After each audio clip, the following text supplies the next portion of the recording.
brothers and sisters, we have to trust God. We can't do it by ourselves. The greatest thing that I've ever failed at is parenting. I mean, my children are adults, you know.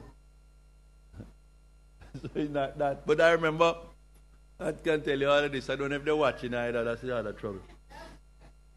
But I remember when Daniel became 18, she said, Daddy, I am going to dreadlocks my hair. I said, what do you mean? You want them search every airport you go to? And I start to think of all the reasons. You know, I mean, why are you going to do this? You mean a dreadlocks? Me a regular bald head. What do you mean you're going dreadlocks? And I ran out of argument. You know what? She's my daughter, so she can argue 10 times as good as me. I ran out of argument. I have to cry cree. She does go out and come back with her hair. Dreadlocks. Then I had the other one which was completely opposite. She used to like all this morning her hair green and tomorrow it's red. I remember one time I see her go to the hairdresser for the whole day from like 8 o'clock and 5 o'clock she come with her hair plateau. And then next week she just sit down in her mother car and cut it off with the scissors. Then she dreadlocks too. What are you going to do? All I am is a parent. I'm not. My job is not to make them me. You have to live with the wrestling of the soul, you know. We are builders, but that's why we have to rely on God, because even the thing we think are within our grasp, me feed them, me clothe them, me put out, me send them to school, me do that every day.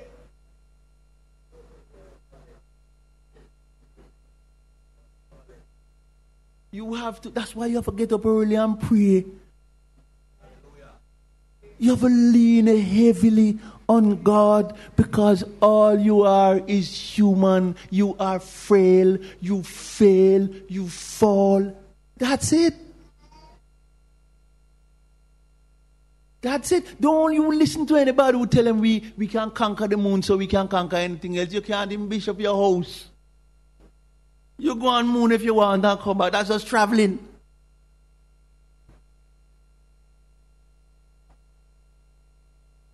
There's a story in the Bible about Sennacherib who came against Israel, and you must read it in Isaiah 37, 38, and 39. And him boast, tell him I'm bad, how much I won't beat up and so on. And the Bible said that night one angel, 186,000 soldiers Sennacherib have, and one angel go out and kill the whole of them. Sennacherib get a message in yard and him have to turn back. You must read the story.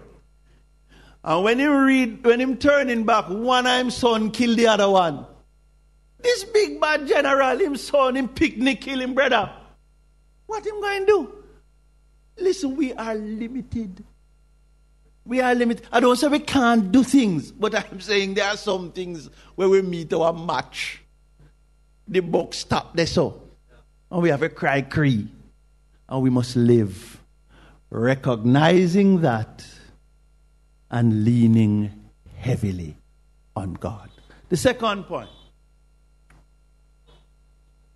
is that when we accept our limits, we accept and trust the sovereign purpose of God, the rule and the reign of God. This was the very beginning of that temptation in the garden, you know. God say you will be, if God know you will be like him. If you accept the limit, you are saying he is God and me a God. Oh, pastor put it, master God, a God. Yeah? The limit. And I was reading, and I wanted to have you read it too with me this morning. Revelation chapter 4.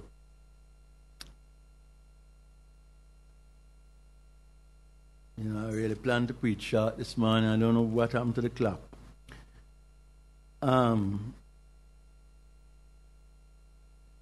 I think one of the first comments I made when I came to this church, and I've repeated and I even hear Ella Rooms repeating it, so now I know somebody heard me, is that in heaven there is a throne and it is not empty. I want you to take that seriously. When you accept that there are limits to your life, it don't mean that all is lost. It don't mean that you are left to the mercy of the elements to do with you what they wish, whether men or powers. It means a reliance on the one who sits high and looks low. In heaven, there is a throne, and it isn't empty. I'm going to read Revelation chapter 4 and 5. It's a whole of verses, but listen while I read it, because I can summarize it, but I want you to hear. After this I looked, and there in heaven a door stood open. And the first voice which I had heard speaking to me like a trumpet said, "Come up here, and I will show you what must take place after this."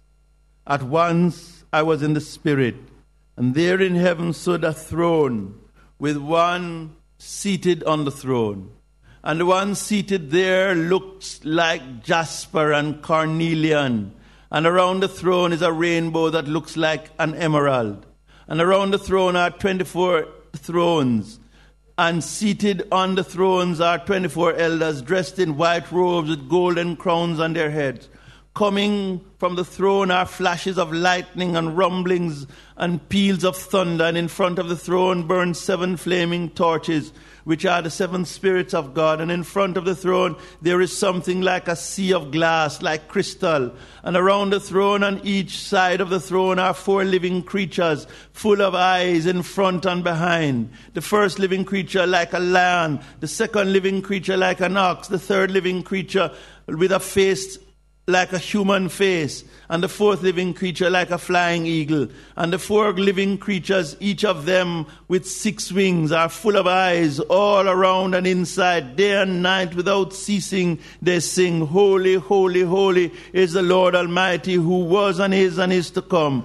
And whenever the living creatures give glory and honor and thanks to the one who is seated on the throne, who lives forever and ever, the 24 elders fall before the one who is seated on the throne, fall before the one who is seated on the throne and worship the one who lives forever and ever. They cast their crowns before the throne, singing, "You are worthy, O Lord and God, to receive glory and honor and power, for you have created all things, and by your word they existed and were created." Then I saw in the right hand of the one seated on the throne a scroll written on the inside and the back, sealed with 7 seals. And I saw a mighty angel proclaiming with a loud voice, "Who is worthy to open the scroll and to break its seal?" And no one in heaven or on earth or under the earth was able to open the scroll or to look into it. And I began to weep bitterly, because no one was found worthy to open the scroll or to look into it. Then one of the elders said to me, "Do not weep. See, the Lion of the tribe of Judah, the Root of David, has conquered, so that he can open the scroll and its 7 seals." Then I saw between the throne and the 4 living creatures and among the elders a lamb standing as if it had been slaughtered, having 7 horns and 7 eyes, and with the 7th Spirit of God sent out in all the earth. He went and took the scroll from the right hand of the one who is seated on the throne. When he had taken the scroll, the 4 living creatures and the 24 elders fell down before the Lamb, each holding a harp and a golden bowl full of incense, which are the prayers of the saints. And they sing a new song. "You are worthy to take the scroll and to open its seals. For you were slaughtered, and by your blood you have ransomed for God saints from every tribe and language and people and nation. You have made them into a kingdom of priests serving our God, and they will reign on the earth." Then I looked, and I heard the voice of many angels surrounding the throne, and the living creatures and the elders, and they numbered myriads and thousands of thousands, singing with full voice, "Worthy is the Lamb that was slaughtered to receive power and wealth and wisdom and might and honor and glory and blessing." Then I heard every creature in heaven and on earth and under the earth and in the sea and all that is in them singing, "To the one who is seated on the throne and to the Lamb be blessing and honor and glory and might forever and ever." And the four living creatures said,